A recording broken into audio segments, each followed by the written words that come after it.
Well, you start with the hardest question.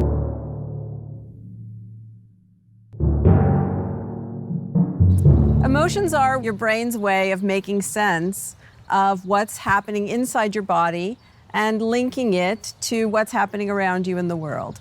So your brain is always trying to make sense of sense data. It's receiving all kinds of sense data from your lungs expanding, from your heart beating, and so on. It's receiving sense data from the world, sights and sounds and smells. And the information that your brain receives is ambiguous.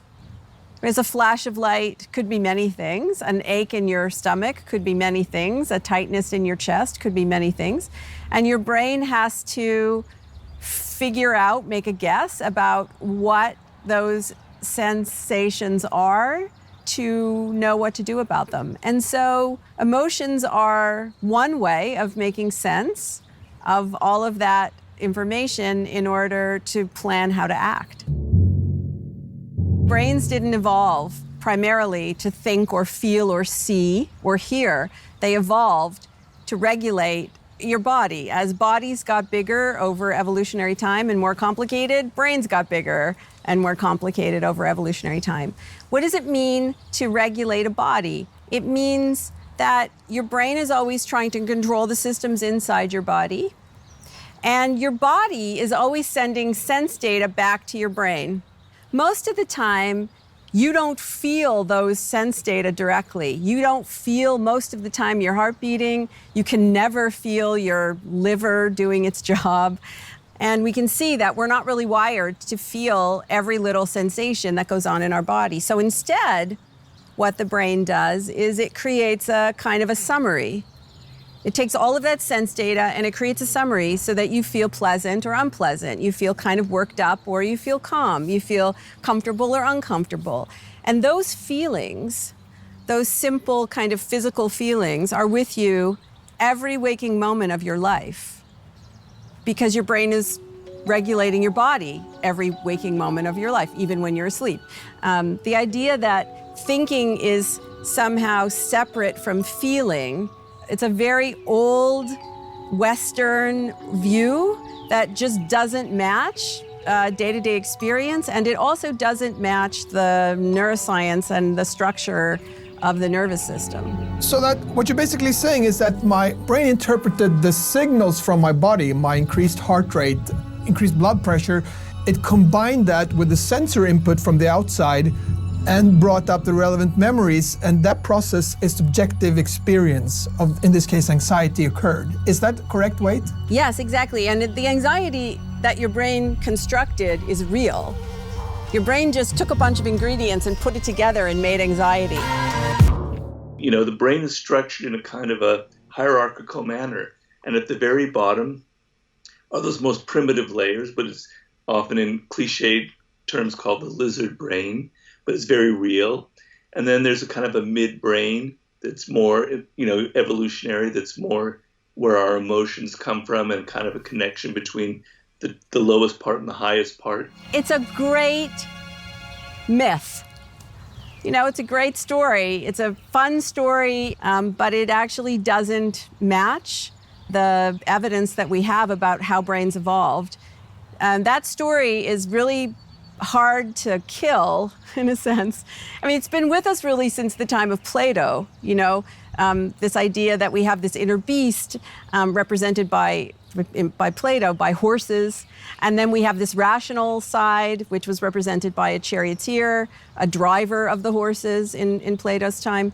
And the idea is that the two are in battle, that your brain is like a battleground between this ancient beast and this more newly developed rational part of your brain, and that they battle all the time for control of your behavior. And when emotion loses, you're being very rational. And when emotion wins, you're either immoral or you're mentally ill. But if you actually look at the evidence, particularly the genetic evidence that tells us something about how brains evolved, we can see very clearly that brains did not evolve in layers, like sediments of rock or like, icing on a cake. You know, emotions are not things. Like anger is not a thing. Sadness is not a thing. It doesn't live in one brain area. It doesn't live in one brain circuit. It isn't one brain state. And so when you feel angry, for example, you probably don't have one experience of anger with one set of actions that you make. Probably sometimes in anger, sometimes you probably shout, sometimes you might laugh in the face of anger, sometimes you might cry out of anger, sometimes you might sit quietly and plot the demise of your enemy in anger. People scowl in anger about 30% of the time, which means 70% of the time, on average, they're doing something else with their face that's meaningful. So you and I might experience instances of anger very differently much of the time, but we also may have some overlap. But you yourself, anger for you isn't one thing. It's a whole population of variable instances because when it comes to emotion, really, or anything that your brain does, variation is the norm. You know, I know I'm sounding kind of like a mother and not so much like a neuroscientist, but I'm actually speaking to you as a neuroscientist. The best things that you can do to keep your body healthy is getting enough sleep, eating properly, getting enough exercise, engaging in, helpful social interactions with people. These things actually make it less likely that your brain will be creating unpleasant feelings that it will transform into negative emotions. Kind of like driving, at first when you're learning to drive, you have to concentrate really hard, but then with practice, it becomes pretty automatic. And the same thing is true for making emotions. So I try to practice experiencing awe and gratitude in trying to be curious about things.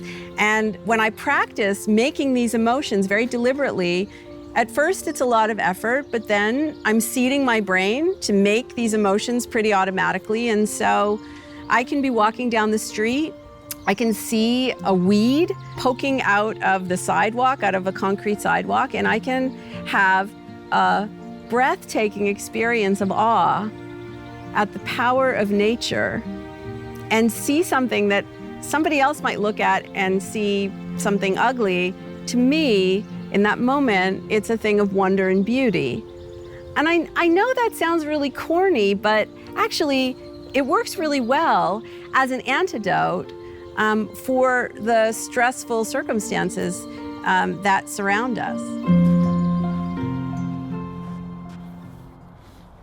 So there we have it, some basic information on the latest on emotions and feelings.